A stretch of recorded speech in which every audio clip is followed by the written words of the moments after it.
Look at you, standing in your backyard, looking up at the night sky like a bewildered caveman who just discovered fire. You see that little red dot up there? Mars, the red planet, the next frontier. And you think to yourself, yeah, that's the ticket. Earth is played out. I'm tired of taxes, I'm tired of traffic, and I'm definitely tired of people asking me when I'm going to do something meaningful with my life. I want to be a pioneer. I want to be a space cowboy. I want to be a Mars colonist. You idiot. You absolute walnut. You've watched too many sci-fi movies where everyone wears sleek, form-fitting jumpsuits and stares dramatically out of panoramic windows while orchestral music swells in the background. You think you're signing up for Star Trek. Let me tell you what you're actually signing up for. You're signing up to live in a radioactive litter box encased in aluminum foil, 40 million miles away from the nearest decent taco. This is why it sucks for real. And today, we're popping your pressurized bubble. Here is why it absolutely, positively sucks to be a colonist on Mars. Let's start with the journey. You think your morning commute on the I-95 is bad. Try spending 7 to 9 months locked in a metal tube the size of a school bus with 5 other people whose bodily functions you will become intimately acquainted with. There is no privacy, none. If you have to sneeze, Gary 3 seats over knows about it before you even inhale. If you need to use the bathroom, congratulations. You get to suction cup your genitals to a glorified vacuum cleaner, while everyone else politely pretends they can't hear the motor struggling. And the smell. Oh God, the smell. You can't open a window in space. It's 9 months of recycled breath, dried sweat, and the lingering odor of freeze-dried chili mac. By month 3, you'd trade your left kidney for a whiff of actual polluted city air. But hey, you made it. You've arrived on Mars, the doors open, and what do you see? Red dirt and rocks and more red dirt. It's not a majestic alien landscape. It's Arizona without the oxygen, the cacti, or the charming meth labs. It's a desolate wasteland that actively wants you dead. The first thing you'll notice, other than the crushing realization of your terrible life choices, is the gravity. It's only about 38% of Earth's. At first, this seems awesome. Look at me. I can jump like Michael Jordan. I feel so light. Yeah, that gets old in about 20 minutes. You aren't gracefully bounding across the surface. You're mostly just tripping over rocks in slow motion because your stupid, bulky spacesuit makes you walk like a toddler with a full diaper. And simple tasks? Forget it. Trying to pour a cup of coffee in low gravity usually ends with hot liquid floating into your eye socket. Let's talk about the atmosphere, or rather the lack thereof. Mars has an atmosphere about 1% as thick as Earth's, and it's mostly carbon dioxide. Do you know what happens if your helmet cracks, even a little bit? It's not like the movies where you gasp dramatically and freeze solid. No, the water on your eyes and tongue boils instantly because of the low pressure. Your lungs collapse. You pass out in about 15 seconds and you're dead in a minute. It's not heroic. It's disgusting and incredibly embarrassing. And then there's the radiation. Mars doesn't have a nice, cozy magnetic field like Earth to protect you from the sun's temper tantrums. You are basically standing inside a microwave set to low defrost, 24/7. To avoid glowing in the dark and growing a third nipple on your forehead, you have to spend 90% of your time living underground in habitats, which is fancy talk for windowless basement apartments. You traveled millions of miles through the inky black void of space to live in a bunker. You are essentially a very expensive, highly trained, naked mole rat. You don't see the stars. You don't see the sun. You stare at bulkhead walls, painted a soothing shade of institutional beige, designed by psychologists to keep you from clawing your own eyes out with a plastic spoon. Oh, and the dust. The dust is unbelievable. It's finer than talcum powder, electrostatically charged, and it gets everywhere. It's in your suit joints, it's in the air filters, it's probably in your underwear right now. And guess what? The soil contains perchlorates, which are toxic chemicals used in rocket fuel and fireworks. So, not only is the dirt annoying, but if you accidentally inhale too much of it while dusting off your boots in the airlock, you poison your thyroid. Mars is literally trying to chemically assassinate you just for walking on it. Now let's discuss the daily grind. You aren't exploring ancient alien ruins. You are doing chores, endless, terrifying chores. Because if you forget to do a chore on Earth, maybe your dishes pile up. If you forget to do a chore on Mars, everyone dies of asphyxiation. The pressure to change an air filter is suddenly way higher than it needs to be. And what's for dinner? I hope you like potatoes and algae paste and protein bars that taste like compressed sawdust and sadness. Remember that movie, The Martian, where Matt Damon grows potatoes in his own poop?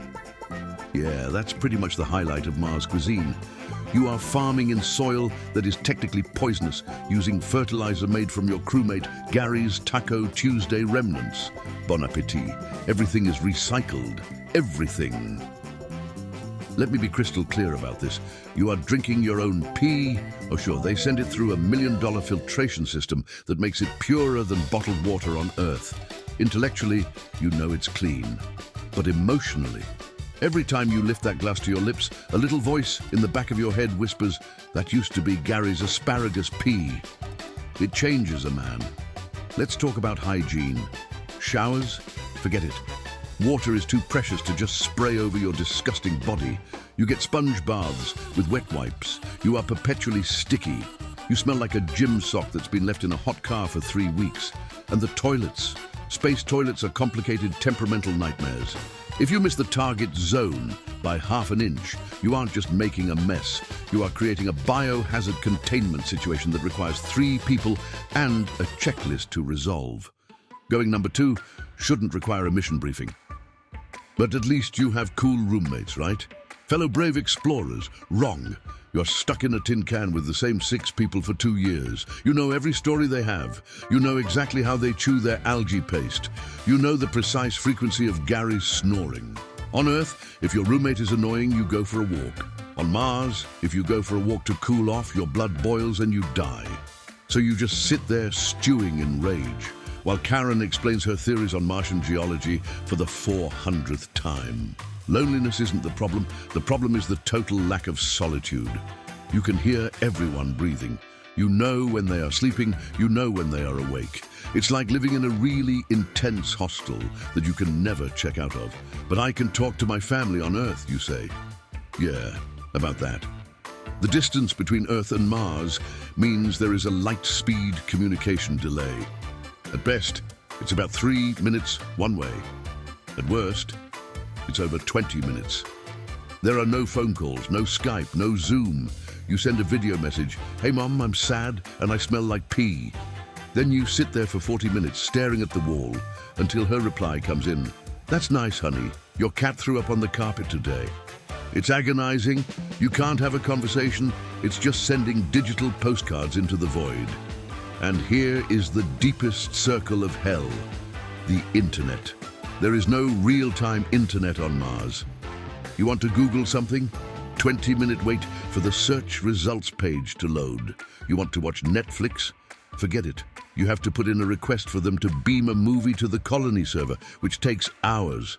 And guess who controls the movie queue? Gary. You are stuck watching Gary's favorite obscure 1970s documentaries about concrete manufacturing because he submitted the request first. No YouTube, no TikTok, no Reddit, no online gaming. You are digitally severed from humanity. You will miss every meme. By the time you find out what a skibidi toilet is, it will be 3 years too late and nobody on Earth will care anymore. So why did you come here? You came because you wanted to matter. You wanted your name in history books. You wanted to be Neil Armstrong. But nobody remembers the name of the 3rd guy on the moon. And nobody is going to remember you. You are colonist number 43B, the guy responsible for monitoring the algae vat temperatures on level 2. You're not building a grand new civilization. You're just trying not to die today. Every day on Mars is just a series of frantic attempts to keep the outside from getting inside. If something breaks on Earth, you call a guy. If something breaks on Mars, you have to fix it yourself, using a manual written in 1998, while your oxygen supply slowly ticks down. There are no weekends on Mars. There are no holidays. There is no clocking out. If you stop working, the colony dies. The pressure is relentless. You are Sisyphus, pushing a radioactive rock up a hill, except the hill is made of toxic dust, and Sisyphus has to drink his own recycled sweat. And let's address the elephant in the room, the billionaires. You aren't there as a free citizen. You are effectively an indentured servant to whatever mega corporation or eccentric billionaire funded the trip. You signed a contract that was 9,000 pages long. You probably agreed to let them turn your corpse into fertilizer if you die, just to save on shipping costs back to Earth. You aren't a hero. You are an employee in the most hostile work environment in the solar system. And HR is 40 million miles away, and they are definitely ignoring your emails about Gary's snoring. Eventually, if you survive long enough, your rotation ends. You get to come home. Another 9 months in the smelly tin can. Your bone density is shot, your eyes are damaged from radiation, and you have PTSD from that time the toilet backed up in Sector 4. You land on Earth. The air is thick and sweet and full of wonderful oxygen. Gravity crushes you down into your seat. You open the hatch, and a gentle breeze hits your face. You smell grass. You smell rain, you smell a cheeseburger truck somewhere in the distance, and you realize standing there on the tarmac, shaking like a leaf because your muscles have atrophied into noodles. Earth is paradise. We spent thousands of years ruining this planet, and it's still infinitely better than the absolute best day on Mars.